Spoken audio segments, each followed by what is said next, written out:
Hello दोस्तों, short hand speed classes में आपका स्वागत है। मुझे आशा है कि मेरे द्वारा दी जा रही 90 शब्द प्रति मिनट गति से डिक्टेशन लिख रहे होंगे। जो आशुलिपिक का पद किसी भी विभाग का हो, चाहे Allahabad high court, Bihar high court, Rajasthan high court, Uttarakhand high court आदि, UP triple SC, UK triple SC, Bihar SSC आदि सभी विभागों के लिए आप डिक्टेशन लिख सकते हैं। धन्यवाद।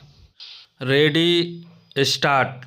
सभापति जी, मेरा दुर्भाग्य है, मेरी मातृभाषा हिंदी है।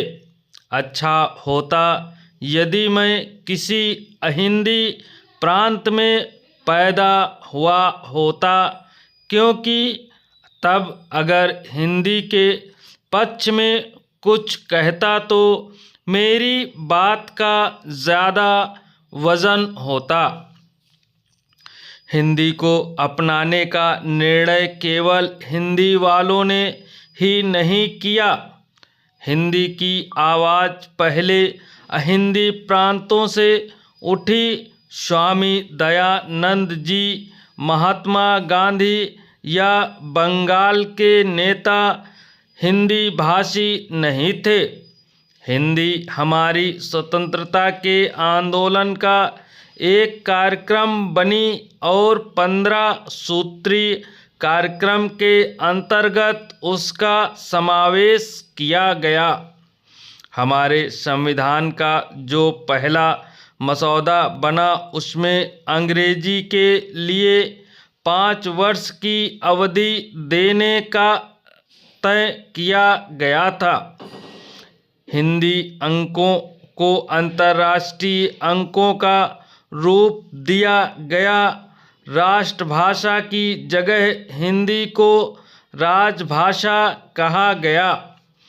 उस समय अहिंदी प्रांतों से हिंदी का विरोध नहीं हुआ था, लेकिन 15 वर्ष में हमने क्या किया?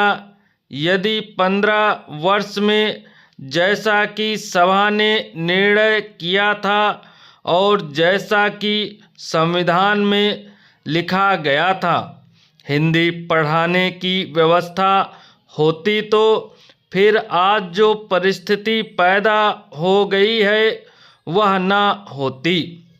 लेकिन केंद्र तो मद्रास में हिंदी नहीं ला सकता था। मद्रास की सरकार ने हिंदी को अनिवार्य नहीं किया, अनिवार्यता हटा ली गई।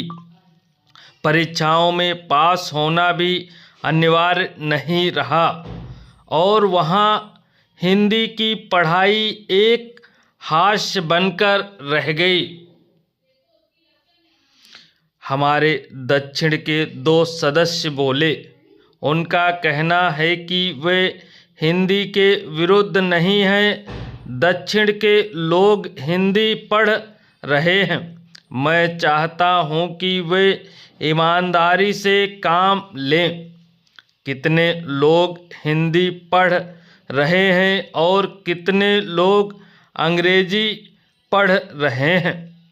क्या यह सच नहीं है कि हर वर्ष अंग्रेजी पढ़कर निकलने वाले विद्यार्थियों की संख्या ज़्यादा है, हिंदी पढ़ने वाले लोगों की संख्या कम है?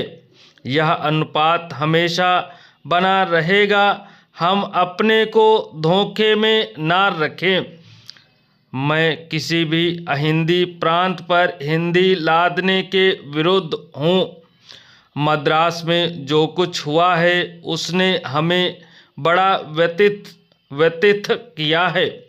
लोकतंत्र की स्थापना के 15 वर्ष बाद हम अपने देश की भाषा के विरोध में जलकर मर जाएं। इससे बढ़कर लज्जा की बात और कोई नहीं हो सकती। दुनिया वाले हम पर हंसते हैं, लेकिन जो जलकर मर गए, मैं उनकी भावना का आदर करना चाहता हूँ।